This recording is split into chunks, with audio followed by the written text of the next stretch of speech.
Assalamualaikum warahmatullahi wabarakatuh. Salam sehat untuk seluruh anak-anakku yang insya Allah berada di rumah masing-masing. Pada pembelajaran kali ini, Ibu akan melanjutkan pelajaran kita terkait dengan materi qada dan qadar. Materi qada dan qadar. Sekarang, sebelum kita masuk ke materi inti atau sebelum kita membahas lebih jauh, Ibu akan mengajak kepada kita semua agar apa yang kita inginkan atau yang kita harapkan pada kesempatan ini, nak, Allah Subhanahu wa Ta'ala mengijabah apa yang kita harapkan. Anak-anakku yang insya Allah dirahmati oleh Allah Subhanahu wa Ta'ala,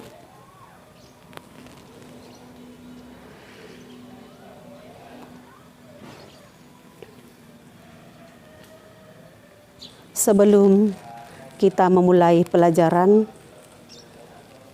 atau sebelum Ibu menjelaskan apa itu qada dan apa itu qadar, Ibu akan menjelaskan kepada kita apa tujuan daripada pembelajaran kita kali ini. Yang pertama itu adalah arti, anak-anakku semua di rumah harus bisa, setelah kita mempelajari materi ini, anak-anakku semua harus bisa menjelaskan apa itu qada dan apa itu qadar. Itu.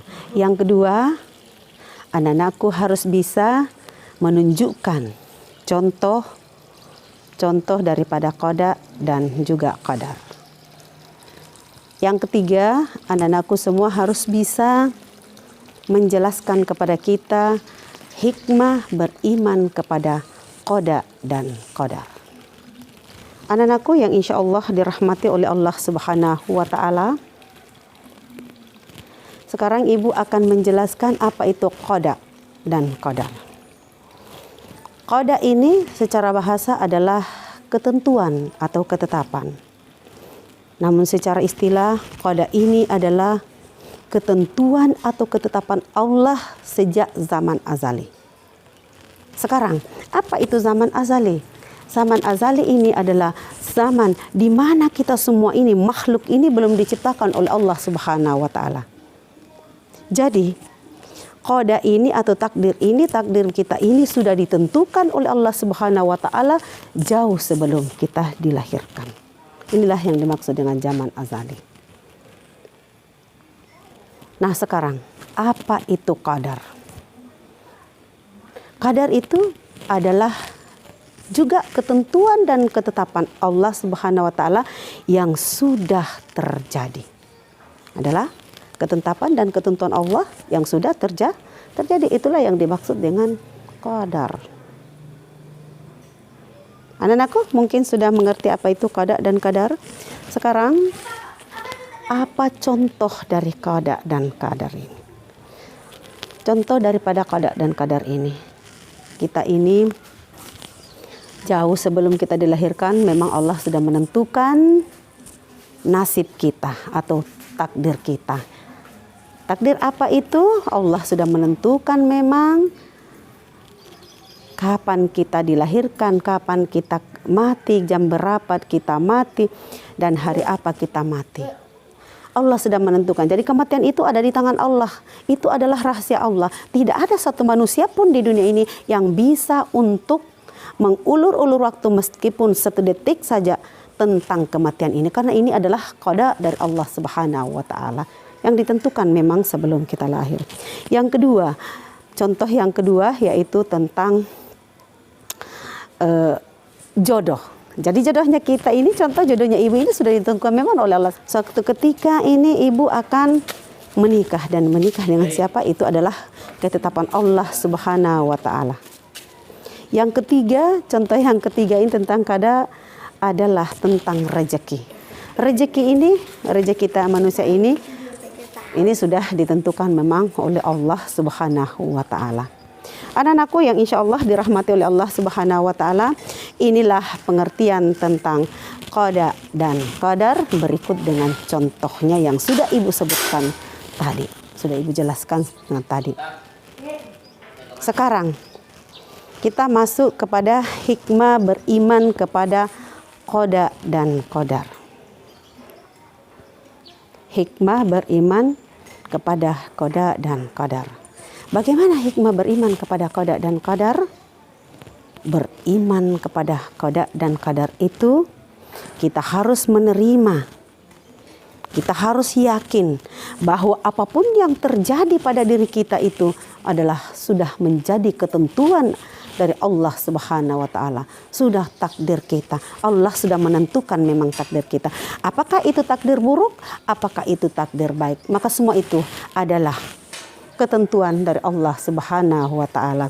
Sebagai hamba yang taat, sebagai hamba yang beriman, sebagai siswa yang soleh dan soleha, anak-anakku semua tidak boleh menyalah-nyalahkan Allah tentang takdir yang sudah terjadi pada diri kita. Semua itu sudah kehendak Allah Subhanahu wa Ta'ala. Nah, anak-anakku sekalian yang saya cintai, namun di sini Ibu juga akan menjelaskan tentang takdir. Ada berapa macam takdir? Takdir itu ada dua macam. Ada namanya takdir mu'allaq dan ada juga takdir mubram. Takdir mubram ini adalah takdir yang sama sekali sudah tidak bisa lagi dirubah. Itu takdir mubram, tidak bisa lagi dirubah. Contoh kematian. Ini sudah tidak bisa lagi dirubah, anak-anakku yang saya cintai. Nah, takdir yang kedua adalah takdir mu'allaq. Takdir mu'allaq inilah yang dapat dirubah. Takdir ini bisa dapat dirubah. Contohnya, kita ini ditakdirkan oleh Allah Subhanahu wa Ta'ala lahir ke dunia ini menjadi orang yang tidak terlalu pintar atau tidak cerdas. Akan tetapi kita sebagai manusia yang diberikan akal pikiran, kita itu mempunyai keinginan yang kuat. Keinginannya apa? Adalah keinginannya untuk mau menjadi pintar. Nah, untuk merubah takdir ini maka kita harus senantiasa berusaha sambil berdoa. Caranya bagaimana kalau kita mau menjadi pintar?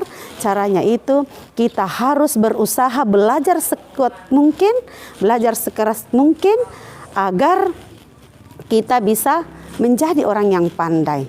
Lalu kemudian jangan lupa kita berdoa kepada Allah Subhanahu wa Ta'ala agar kita ini diberikan ilmu pengetahuan yang banyak.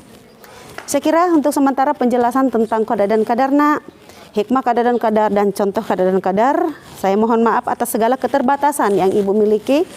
Melalui media ini Ibu hanya memberikan seperti ini karena ini memang tidak sama kalau kita secara langsung, secara live, kita bertatap muka, kita bisa berinteraksi langsung, kita bisa bertanya kalau ada yang kita inginkan. Tetapi karena situasi pandemi COVID-19, COVID-19 yang menginginkan seperti ini, dan kita sama-sama berdoa kepada Allah Subhanahu wa Ta'ala agar virus COVID-19 atau pandemi ini cepat berlalu, agar kita kembali bisa normal belajar di sekolah, normal kembali bertatap muka dengan Ibu, dan kita bisa menanyakan secara luas apa yang kita belum ketahui. Nah, di akhir pembelajaran Ibu akan memberikan tugas kepada anak-anakku kelas 6 di rumah agar anak-anakku silahkan merangkum tugas yang materi yang Ibu sampaikan sekarang. Silahkan dibuka bukunya, ada pembelajaran ketujuh. Pembelajaran ketujuh seharusnya semester kedua, tetapi ini pindah karena ada KD yang dihilangkan sehingga ini pindah ke semester 1. Jadi saya berharap kepada kita, silahkan dibuka bukunya, silahkan dibaca, lalu kemudian dirangkum apa yang Ibu sampaikan dan Ibu jelaskan tadi.